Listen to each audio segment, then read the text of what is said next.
Welcome again to another episode of the Dialed and Driven Hockey Mentality Podcast. My name's Chris Palmer. I'm a mental performance coach for hockey players throughout North America and Europe. I'm sitting across from Jeff Lerg, former professional hockey player. And today we're going to go right into the question and answer session to talk about the things that you had that were concerns for you. Natalie, you want to get us started? Yeah, let's do it. Happy December, everybody. So let's get right into it. One of you guys asked the question of what's one small daily behavior that you believe makes the biggest difference long term? Great question. Daily behavior.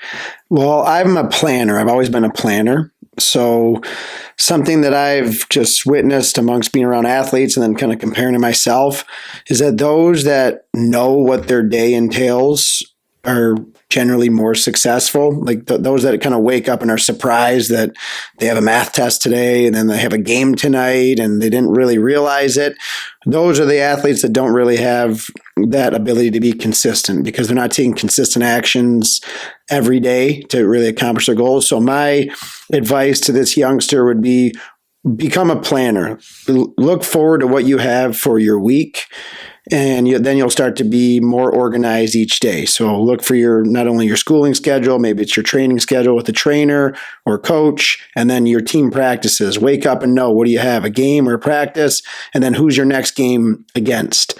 I always like to use that as a preparation avenue. Like you kind of have that team on your mind all week so that when that game comes, you've had them on your mind, you know that you want it more than them. So that's my advice to that question.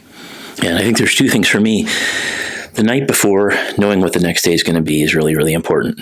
And I'm not perfect about this, but my best days are when the night before I've got written out on a piece of paper, on a list, on my phone, on a calendar, somewhere I know what's going to happen the next day. Not all of it, but 2-3 things that are really important. I've got it set up. So when I wake up, I know that's what I'm going to go to. But the other part is this changing the language in your head when you wake up. Because when you wake up, so many people just want to keep hitting the snooze. And I'm part of that club as well. But I've got kids to get off to school. I've got places I need to go and people who I've promised I'm going to do things for.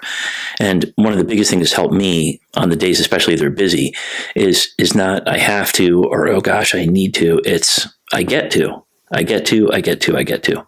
Hey, we're lucky. We get to do things in our day. And just about everybody has something they're lucky to get to do today. Awesome. Well, this next question perfectly aligns with the first question of how can I set goals that actually help me improve and not overwhelm me? Yeah, great question. Another good one, because that is a true feeling. You start to look at what you're trying to accomplish and it's intimidating. It can make you kind of lose your breath and scare you a bit. So it's those small incremental steps. It's these messages we've reiterated time after time. And the story that I always like to share is I took it to practice. It was all about what can I do at my next practice? And then for me as a goalie, I'd established I want to allow 5 goals or less in this practice. And then I might not always do that. It might be 7 or 8 or 10 or 12, but I knew that I did everything I could to be my best that day. And then you take those small incremental steps and that'll start to build that confidence and belief, which is something that we're going to talk in more detail today about. But that's the way that those long-term goals don't feel overwhelming. And I think that's why on January 1st, people start talking about going to the gym, right? And they go to the gym, and for the first 3 weeks of January, the gyms are full. But somewhere around the 20th, they start to just kind of fall off because in the end, people talk about this giant life change. And it's hard to change your whole life. You have all these systems of rewards in your head. I do this, I get a reward. I do this, I get a reward. And sometimes the reward is that you avoided pain. So procrastination it's super rewarding. Anyway, but for sure, I would say that instead of just trying to change everything, just finding a way to change one small thing, whatever that is. Yeah, awesome. Well, that kind of wraps up our question and answer segment. If you would like to leave any questions for us, please visit our website, goaliementors.com/dialed and driven. And there's a form for you to fill out, or you can DM us on Instagram if you don't want to remain anonymous.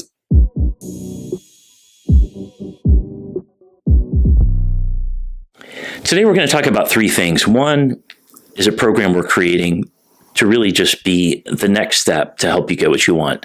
But we're also going to talk about this core thing that underlines this, almost like a river through everything, and that's belief. And we're also going to cover bullying. It's a lot to cover.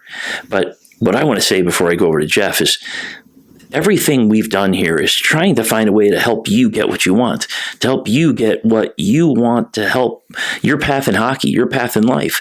And this is one way of doing it. Another way of doing it is our individual coaching sessions. But we wanted to give you something that all on your own, anytime, you can press a button and start working on something that's useful to you. Jeff, do you want to tell us about this? Yeah, I'm fired up about it because as I've been around, gotten to know you more, and we've gone from, the infancy of this podcast into now episode 47. We spent hours back and forth just through this, chatting back and forth with not only each other, but guests that come on. And when we launched it, my story was I accredited all of my success to belief. So that was our second episode because I knew how important it was to my path in athletics. And so now we're up to episode 47 and we look back with how much more we've learned, how much more exposure we've had to others and hearing these stories. And along with that, with doing another episode on it, important today at episode 47, but along with that, it got my mind kind of buzzing on, geez, look at all these stories that have been shared and look at all the different avenues of life that have come in and tried to teach and coach others that are listening and hopefully inspire them in one way or another. And, just hearing you, Chris, I see you and you speak to groups and they hear you, they understand, they feel this emotion inside, good, bad, and different. Are you helping them? Are you scaring them by making them face reality? Then I see you work with athletes one-on-one and I know how much you help them. And then I kind of view my experience the same way as a goalie coach and also as a mentor many times because I work athletes through the ups and downs of their position in their life. So with all those things put together, it became very clear to me that we needed a way to put our lessons and our experiences that we've been able to have into something that can last longer than just one episode. So what came to light is the dialed and driven success formula. And this formula stems from belief. And coming from belief, there's a variety of other subtopics that we've discussed and that are part of our curriculum. And to name a few of those, amongst 89 videos that are in this curriculum, are perseverance, controlling your thoughts, being overwhelmed, delayed gratification, preparation, focus, and consistency, understanding setbacks, routines and rituals, goal setting, habits, standards, and your personal development, identifying who you are. So those are just a handful of the topics that we've gone through and put together in a curriculum with the full intent to keep the lessons to be more actionable for the young athletes. And this program is for athletes ages 10 to 17 of all sports, not just hockey, because all of those lessons are highly impactful for all youth athletes. And all we're asking for the athletes is to give 20 minutes per week for 14 weeks. And there's a full curriculum video followed by a quiz, which in essence reiterates so many of the things that we've talked about. So thank you for the opportunity to explain that because it's something that I've been working on for months and then have brought Natalie and Chris into more recently to help put together this awesome curriculum. And we're happy to say it's available now. So the great thing about this is that it's a thing with pieces, and you take these little pieces and put them together, but comprehensively over those 14 weeks, you're going to have every little piece of the puzzle, and you get to do that on your own and do it in your own way. And I think that's one of the hard things. I think there's so many things to cover, so many things we try to get across. This is all in one place, which I think is great. And it's relayed in a certain cadence. You don't have access to everything at once because we know that everything comes from belief, which is the starting program. It starts with understanding what is dialed and driven, then goes right into belief. And then all the subtopics are released each week. There's a new topic and the new videos that are released each week because We want this to be practiced consistently. We want the topics to be released organically with the correct flow of the intention. And just with our experience of being around athletes, we know there's always something going on, but we can't, you're not going to master your identity in one session. We have to work our way through that. So it's been awesome having Chris show his expertise, and really, I've seen him do this one-on-one with athletes, but I'm fired up for the masses to be able to consume the activities that he does with his mental performance profession. And then with my sum of experiences being able to travel worldwide to play the game I love, I've learned so many different avenues of how athletes develop, and not only mentally, but physically. So that's our dialed and driven success formula. And the best part is it costs less than a hockey stick. It costs less than a private lesson with me. We want as many athletes in this world to be their best self as possible. And that's the purpose behind the dialed and driven success formula. So let's talk about that step one, this belief thing. And we're going to keep coming back to these things. Nothing is possible without believing it's possible. Nothing. You have to have some point where you're like, well, I think this can happen, whatever step it is. And I know today you really wanted to talk about this, Jeff, because it is the core of this thing. Think back to when you're a little kid. You're not doing a lot of thinking. When you're really, really little, you're just doing. You're doing. But then something happens when you become a lot more self-aware. And I don't know if it's because you spilled milk in your house and somebody yelled at you. I don't know if it's because one of your friends said something to you, or maybe there was a bully in first grade who said something to you. But once you start to hit some negative, it's really easy to start doubting yourself. And we're going to talk about this because this relates to bullying. Belief in bullying. It's one of the earliest, most common experiences people have. And Jeff, you had some thoughts on this going in. Do you want to start us off on this whole belief in bullying thing? Yeah, as we always do, Natalie, Kristen, and myself will have just some casual conversations about all the things we're discussing, and maybe some new avenues that we haven't touched on yet. And the topic of bullying came up. And then we all had a little self-reflection of our younger days and bullying experiences, whether directly or indirectly. And then it kind of came to me, and I looked back, and probably for the first time in my life, I realized I should have been a very easy target to bully. And apparently I probably was, but I never noticed it. If you look back at me as a kid, I'm the shortest kid in class every year. I had my mom coming to school to give me a breathing machine for my severe asthma every day so I could go out and have recess with my classmates. I would do this nebulizer, this breathing machine 3 to 4 times per day just to get through the day. And again, before every activity, athletic activity. Then in 3rd grade, I was the eye doctor, on one of the normal checkups. I think he was seeing a few things. We went to a specialist, and they notified me and my parents that, well, he's legally blind in his right eye. The left eye does all the work. So, Jeff, you must wear an eye patch now for the next 9 months in order to strengthen this right eye, which by technical terms is legally blind. So I was playing goaltender really with just one eye working. So then imagine the kid in school that has the glasses and an eye patch and then a breathing machine on just to go out for recess. And it finally hit me that I should have been a very easy target for bullying. And we'll get into how I reacted, but that was my first realization on how everyone has this different background or life experience.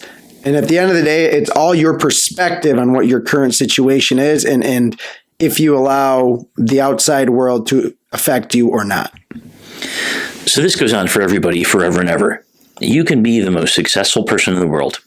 Successful attorneys, successful doctors, successful teachers, successful mom, dad, and something happens. All it takes, let's just use successful dad, super successful dad, and all of a sudden your kid gets in a horrific car accident. And you're like, oh my gosh, like, did I do something wrong? Did I not? Like, how did this happen? You can be an amazing athlete, and all of a sudden you're not scoring goals, or you're not making tackles, whatever the things are. It doesn't take much to kind of just chop you down. But what you talked about is so true. Your perspective of what's happening defines what's happening. Because in the end, things are just things. They really are, except for universal things. Like obviously, certain kinds of violence are universally hated. But then again, you have people who are fine with violence. So when it comes down to it, it really is our label for things. And when we were talking before, we have 3 different ways that we dealt with bullying growing up. You said you kind of didn't notice it. You're almost naive to it. I'd say that's because you had relentless positivity and relentless kind of go for it. Natalie had mentioned that she was a person who just kind of didn't give a lot of value to people who were like that. It's like, they don't matter. Whereas me, I imploded. When I was a kid, I felt everything. And it's because when I grew up, I didn't think I was very good at anything. So when people treated me badly, that seemed to be pretty harmonious with my thought system. And it changed over time. But the main thing is, all these things that happen, they're just things. And it's how you look at it. It's how you choose to interpret the things. And I can give you an example. There are 4 kids, and I could tell you their names.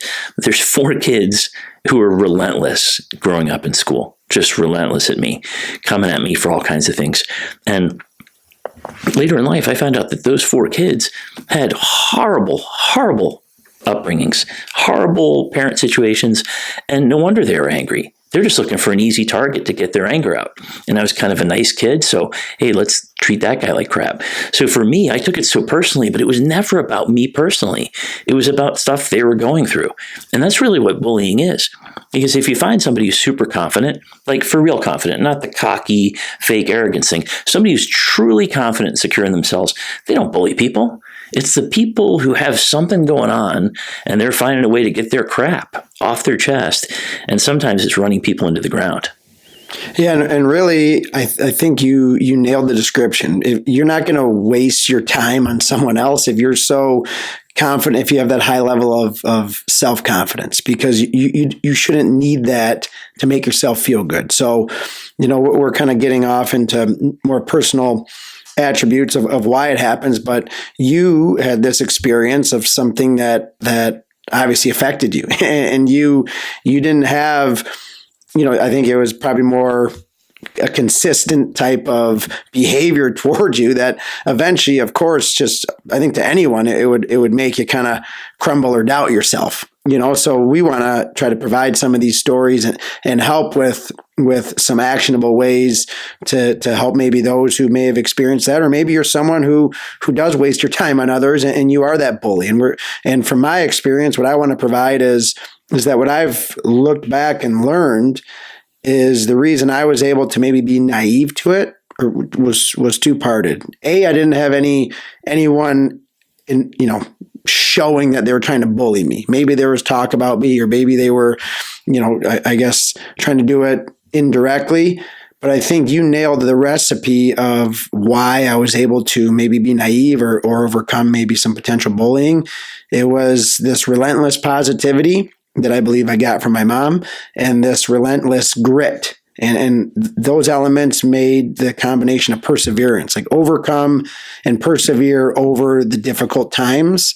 Now, the variety of other pieces of the equation of a good support system. And obviously, I was super blessed and fortunate with great friends and family life and all those things. But for me, I can say I was so consumed with my next step athletically and just kind of goal setting and working to achieve it and putting all my energy and focus on what I could control that I didn't really waste my time on the others. And even if they tried to maybe speak negatively toward me or bully me, I just went out and dominated them on the recess grounds or in hockey. I just had this mindset of like, I want to be the best athlete I possibly can. So, you're not going to bully the best one out there. Yeah, and that's a great tactic. That's how you got out of whatever potential negativity there was in this really tough physical situation. And you had a tactic that helped you, and it literally built your belief. On the other side, more common is for you guys listening right now, I guarantee there's 80% of you guys, maybe 90% of you guys and girls who've been bullied, whether it's the mean girls or the crappy guys, whatever it is, things have happened. And the way to get through that, at least the stuff that I had experienced, is for one, to really realize what's actually going on. I'm sure you know that everybody wants to be accepted. there's some degree of that. That's why social media is so valuable with the likes and follows, because we like that feeling that we're accepted. I think it's instinctive. Can you imagine if we were in a caveman tribe, we didn't have all this civilization, and you're trying to survive? If people didn't like you, you might get kicked out of the tribe. And if you get kicked out of the tribe, you're not so good on your own in the wild. So I think it's an instinctive thing. But whatever it is, we want to be liked. We want to be accepted for the most part. And when people treat you awful, they wind up getting some of your bandwidth. They wind up getting some of that need you have to be accepted, and you want to be accepted. So you have this clash, this terrible thing you have. Well, the way out of it, for one, is to see for sure this is something that is their problem, not yours. When you're doing terrible things toward people, hey, that's on you. But if you're not doing anything terrible and you're getting run over by people, it's on them. So one is seeing that. Two, please, if there's anything physically dangerous, you've got to report this to somebody. You have to. You can't live having somebody beating you up. I remember my freshman year, there's this one kid who just whacked me on the back. My freshman, 13 years old as a freshman. I'm in my first PE class, and I'm standing up in this locker, standing up on this bench, trying to get my stuff out of a locker on top. And this big giant kid, I don't know how he's that big for 13 years old. He's just a monster. He does a full swing, open hand slap on my back when I'm changing my shirt. He's like, hey, buddy. And there was a mark on my back, but he hid it as he's joking around. Hey, buddy. It was really, really bad. And honestly, that was the line. I couldn't take it. I had to go. And I told the teacher, and immediately it was squashed. True violence, you got to do something about. But this undercurrent kind of sneaky thing, the way to get past, for one, is to really recognize that it's not you, it's them, and try to put that in perspective. But there's another step, and the other step is what my coach taught me at 13 years old. And that's that in the end, your thoughts drive everything. And if you believe that you're worth less because of how you're treated, then that's how you're going to feel. But if you realize it's on them, and you change your thoughts to every time go, it's them, it's not me, you have a chance then to realize your value is determined by what you do with your life and the things you choose to accomplish. And if you're trying to accomplish good things, your value's high. If you're decent, kind, caring, considerate to others, hardworking, you're a good person. Yeah, and you hit the nail on the head too with our modern day social media and just the amounts of information that we can consume. Having the ability to compare yourself to others is much more prevalent now, which has led to something that we've talked about before, that you've coined this sliding scale of belief. And it's true. Like, I've been around athletes each day, and I've kind of quizzed them. Give me your highest level belief to lowest level belief in these first few months of the season. And it's shocking to hear just the amount of 1 and 10, 2 and 9. Like it's up and down. It's a roller coaster. And along with that, different question, same group. Show us your level of motivation that you arrive with every day to bring your best. And that's a scale. It's up and down.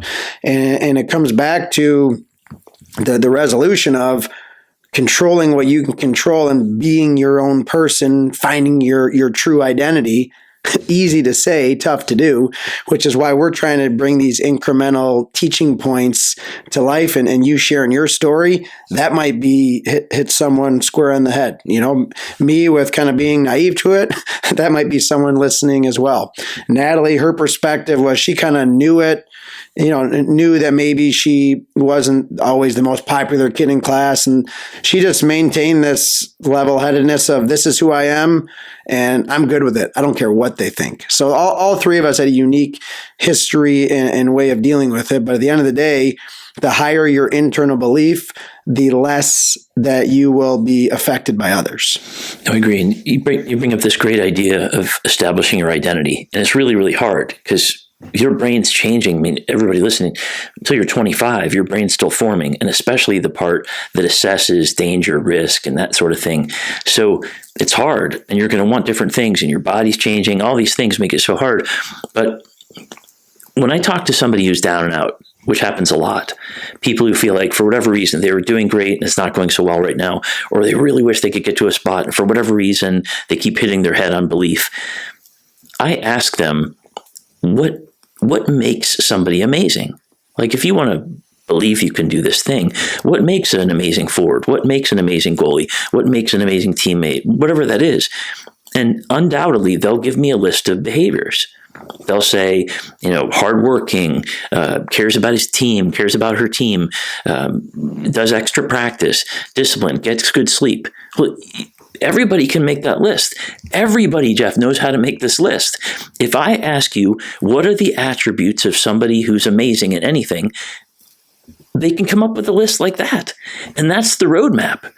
And you can ask yourself in that moment, how much of that am I? Because if you're doubting yourself and you feel like you're falling apart because you haven't scored in 6 games, well, geez, Bedard went through that. He had 2 10 or 12 game runs last year. So what if that happens? That happens, apparently, even with the best guys in the world. So let's go back to, like, if I was working with Bedard, if he was having a hard time, I'd say, well, what defines somebody amazing? And he'd say initially probably that somebody who scores a lot of goals. Well, that's great. And then I'd tell him, well, what's the percentage of failure in scoring goals? And Bedard would be forced to tell me 85%. That's about it. Pro guys fail about 85% of the time. I go, well, what makes you think that you're not going to have 85% failure? And it's not always going to be linear. It's not always going to be every time I'm always getting 15% of my shots in. It doesn't work like that. Sometimes there's droughts. Sometimes there's ups. Sometimes there's downs. But he went through a process where things weren't working well, and he somehow just went to fixing it. Okay, well, if I'm not this, then I'm going to spend an hour and a half after practice every day trying to become better at this. And certainly he did. He's doing amazing now. So in the end, everybody knows what it takes to be amazing. And if you focus on doing the things that help you become amazing or help you become anything that you want to be, that's how you build your confidence. So I'm sorry you're in the toilet, puke it out, get it off your chest. But then let's go back to, like, what things do you have right now? Well, I'm pretty hardworking. Well, I'm pretty dedicated. Yeah, I work hard in practice. I eat well. I sleep well. Treat my teammates well. Okay, well, what's missing? Well, I had a bad game. Well, yeah, that's one game. You're going to make mistakes. You're going to fail. So when you go through that process, everybody can get themselves back up because everybody really truly knows the criteria to be what they want to be. Give yourself a break. Get past the thing that's down. Build your belief by taking a step toward fixing it.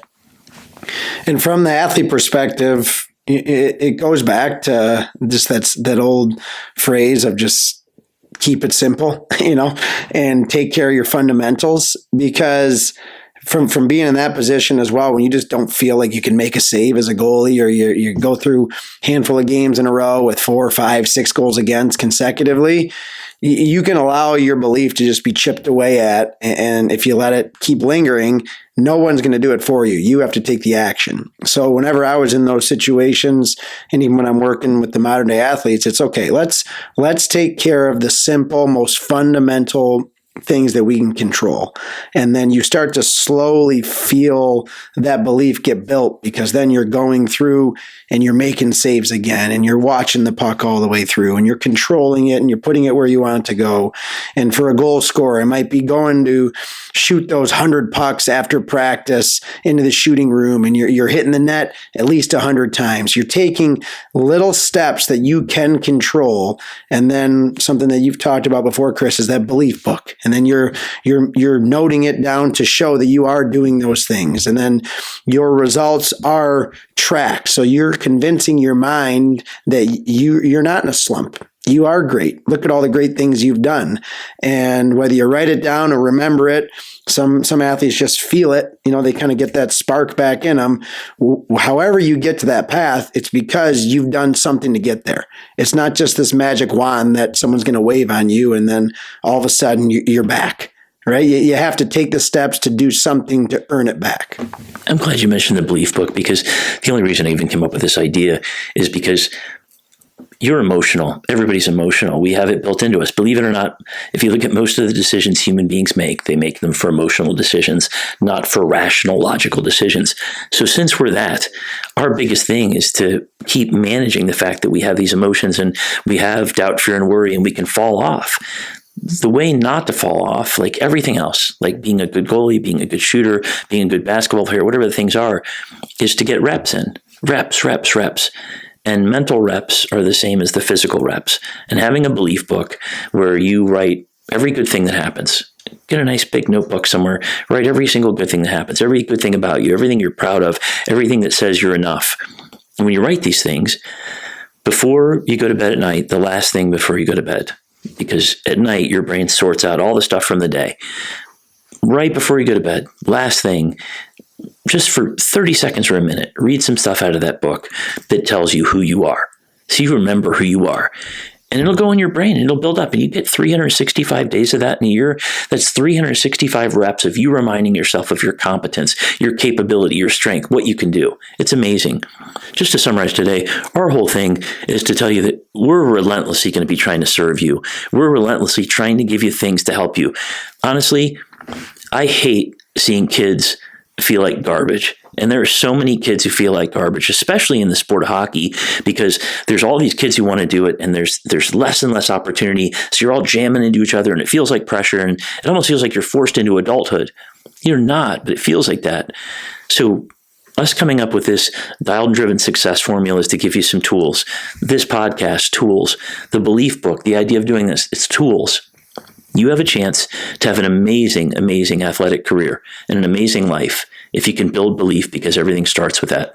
So please know that whether it's bullies and you interpreting that as something's wrong with you, or you deciding, wow, I didn't do anything bad, so it was them, and you changing your thoughts to realizing that they have a problem, I don't. You putting a line in the sand where if there's violence or something awful happening to you, you find an adult and you do it, and it's going to be painful, but you do it to squash that because you don't deserve any violence. And on top of that, you start doing all these incremental steps, moving toward the things you care about. One step working toward things you care about. And in the end, a belief book that reminds you who you are. So before you go to bed at night, you give your brain something positive to think about. Those mental reps to help build your confidence so you can have the career and the life that you deserve. Jeff, you want to take us out? Yeah, thanks, Chris. Awesome teaching points. You've been such a experienced professional in the mental performance world. So all these ideologies that not only you've developed, but that you brought from other professionals in the field have been excellent. And that's where it kind of got my mind buzzing as I was going back through all the things that you've said, and then our experiences around all these athletes has led to this dialed and driven success formula. So to anyone listening that's interested in that, the link for that is in the episode notes, and it's also on our website. It's at goaliementors.com/success formula. If you can't find it, send us a DM on Instagram. We'll make sure you get a hold of it, but it's going to be something that will truly impact your young athlete's life. And for less than a hockey stick, it's something that I'm fired up to release to the public. And as always, to our athletes out there, remember to stay dialed and stay driven on your goals, as that's the only way to accomplish success. Jeff Lerg!